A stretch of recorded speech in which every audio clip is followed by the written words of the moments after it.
Hello student, आज हम पढ़ेंगे चैप्टर नंबर 4 एग्रीकल्चर। और जो आज हमारा टॉपिक है वो है टाइप्स ऑफ फार्मिंग। इसमें हम पढ़ेंगे कितने टाइप्स की फार्मिंग होती है। Farming is practice in various ways. और जो फार्मिंग है, खेती है, उसको कई तरीके से किया जाता है पूरे वर्ल्ड के अंदर, depending upon a geological condition.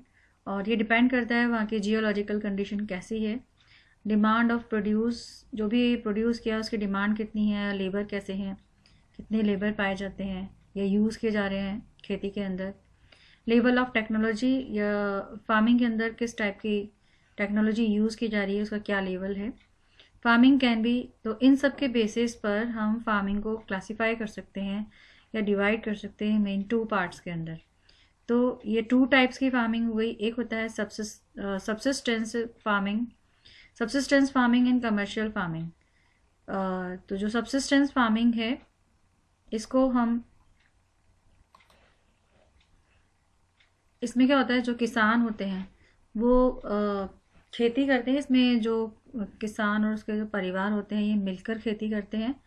और जो खेती करने का जो तरीका होता है वो ट्रेडिशनली होता है, मतलब परंपरागत, जैसे वो लोग करते चले आ रहे होते हैं उनके दादा परदादा, उसी हिसाब से वो लोग खेती करते हैं। और जो वो लोग टेक्नोलॉजी यूज़ करते हैं वो काफ़ी लो होती है।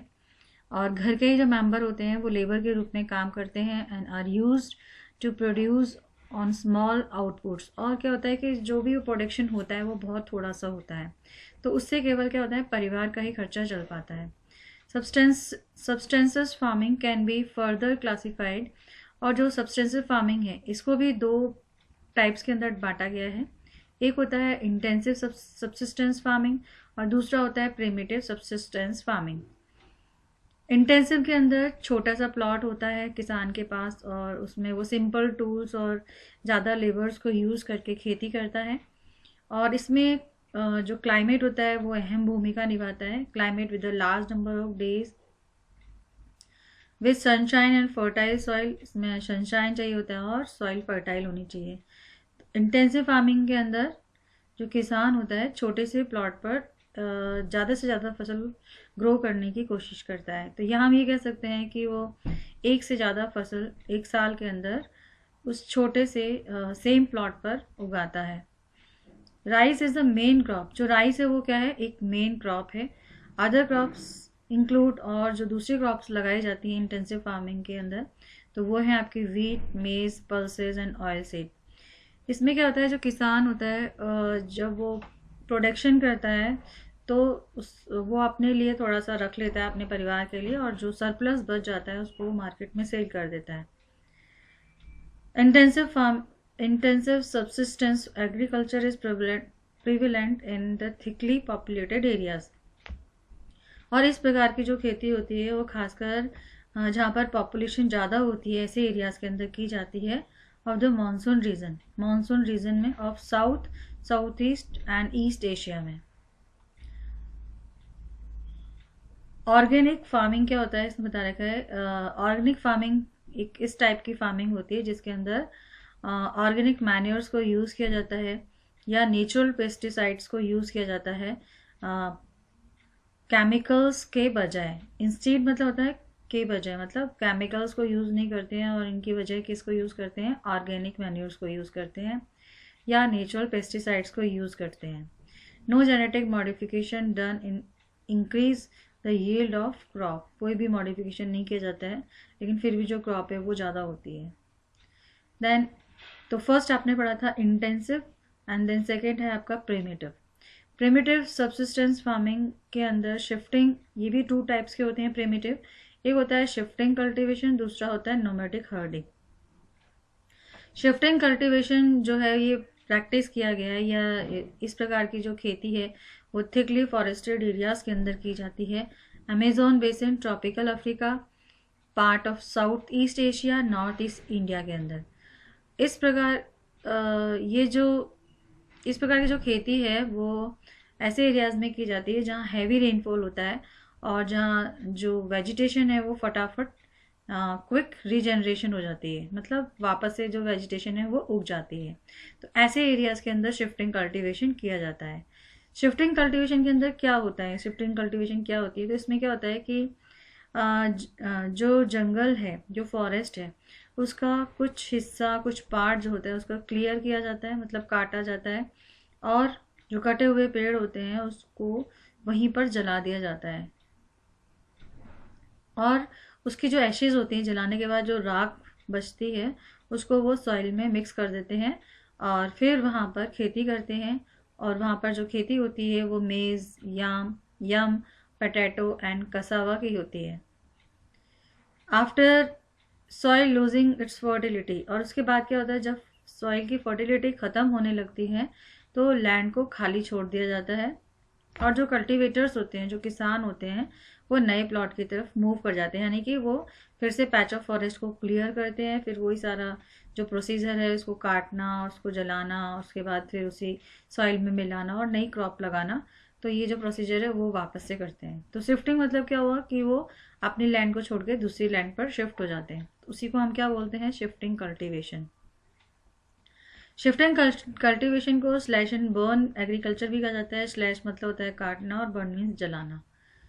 शिफ्टिंग कल्टीवेशन को अलग अलग जगह पर कंट्री में मतलब अलग अलग जो कंट्रीज हैं उनमें अलग अलग नाम से जाना जाता है वर्ल्ड में। झूमिंग, ये नॉर्थ ईस्ट इंडिया के अंदर कहा जाता है शिफ्टिंग कल्टीवेशन को, और मिल्पा कहते हैं मैक्सिको के अंदर, रोका बोलते हैं ब्राज़ील के अंदर, एंड लदांग बोलते हैं मलेशिया के अंदर। तो ये डिफरेंट कंट्रीज में डिफरेंट नाम है। देन फिर आता है आपका नोमैडिक हर्डिंग। नोमैडिक हर्डिंग जो है ये प्रैक्टिस या ये जो इस टाइप की जो खेती है वो की जाती है सेमी अराइड और arid region of Sahara, central Asia and some part of India, जैसे कि राजस्थान है, जम्मू एंड कश्मीर है। इस प्रकार की खेती के अंदर क्या होता है कि जो हर्डमैन होता है, हर्डमैन मतलब होता है जो पशु पालते हैं, तो उनको हर्डमैन कहा जाता है। तो हर्डमैन, चरवाहे भी बोला जाता है इनको। जो चरवाहे होते हैं वो एक स्थान से दूसरे स्थान पर मूव करते हैं, अपने एनिमल्स के साथ जाते हैं। किसके लिए जाते हैं वो, फॉडर मीन्स चारे और पानी के लिए। अलोंग डिफाइंड रूट, जो भी उनका डेफिनेट रूट होता है उसके अकॉर्डिंग जाते हैं। उनको पता रहता है कि हमें कहाँ जाना है, कहाँ उनको चारा पानी मिलेगा। And this type of movement, इस प्रकार का जो मूवमेंट है ये क्लाइमेट की वजह से होता है। कंसंट्रेन एंड टेराइन, तो ये इसमें क्या होता है कि जैसे मान लीजिए सर्दी के टाइम जो चरवाहे होते हैं वो फुटेल पर आ जाते हैं, और जब गर्मी होती है तो ये वापस ऊपर चले जाते हैं, माउंटेन्स पर चले जाते हैं अपने जानवरों को चराने के लिए। और ऐसी जगह पर जो हर्डमैन्स होते हैं वो शेप, कैमल, याक और गॉट को पालते हैं। दे प्रोवाइड, और इनसे इनको मिल्क मिलता है, मीट मिलता है, और वुल, ऊन मिलती है, hides and other products to the herdmans। तो उनकी चमड़ी वगैरह भी यूज में लेते हैं, या और जो भी और भी कई प्रोडक्ट्स हैं जो कि हर्डमैन को उनसे मिलता है, जिससे हर्डमैन अपनी फैमिली को चलाते हैं। देन फिर आता है कमर्शियल फार्मिंग। कमर्शियल का मतलब होता है बेचने के पर्पज से, कॉमर्स के लिए। तो कमर्शियल फार्मिंग में जो क्रॉप्स होती हैं उनको उगाया जाता है, या जो एनिमल्स होते हैं उनको पाला जाता है मार्केट में बेचने के लिए। The area cultivated, the amount of capital, और जो एरिया बहुत बड़ा एरिया होता है जिसे कि कल्टीवेट किया जाता है, जिस पर खेती की जाती है, और इसमें बहुत सारा पैसा यूज होता है। तो ये amount of capital use is large, तो यानी एरिया भी बड़ा होता है और पैसे भी इसमें ज़्यादा लगते हैं इस टाइप की खेती में। मोस्ट ऑफ द वर्क, ज़्यादातर जो वर्क होता है वो मशीन के थ्रू किया जाता है। Commercial farming include, commercial farming के अंदर commercial grain farming, mixed farming और प्लांटेशन एग्रीकल्चर को इंक्लूड किया जाता है। कमर्शियल ग्रेन फार्मिंग, अभी आपने पढ़ा था कमर्शियल ग्रेन फार्मिंग क्या होता है। तो कमर्शियल ग्रेन फार्मिंग के अंदर कमर्शियल पर्पस के लिए ग्रेन्स को लगाया जाता है। ग्रेन्स में जैसे वीट एंड मेज हैं, ये कॉमन ग्रेन्स हैं जिनको कि बेचने के लिए लगाते हैं। मेजर एरियाज जो होता है कमर्शियल ग्रेन फार्मिंग का, ये खासकर ऐसी जगह पर लोग करते हैं जहाँ पर टेम्परेट ग्रासलैंड हो, नॉर्थ अमेरिका के वहाँ पर। इसके अलावा यूरोप और एशिया के अंदर भी इस टाइप की खेती होती है।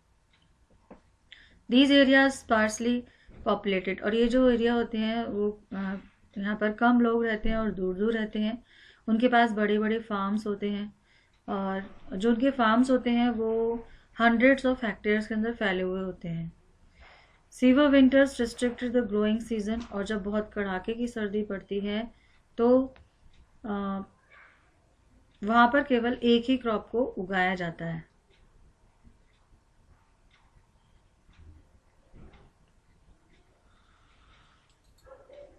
देन फिर आता है आपका मिक्स्ड फार्मिंग। मिक्स्ड फार्मिंग के अंदर क्या होता है कि उसमें जो लैंड होती है उसको यूज़ किया जाता है फूड और फॉडर क्रॉप्स को उगाने के लिए। फूड मतलब खाने के लिए, और फॉडर मीन्स चारे के लिए फसल उगाई जाती है उस लैंड पर, और साथ साथ में एनिमल्स को भी पाला जाता है।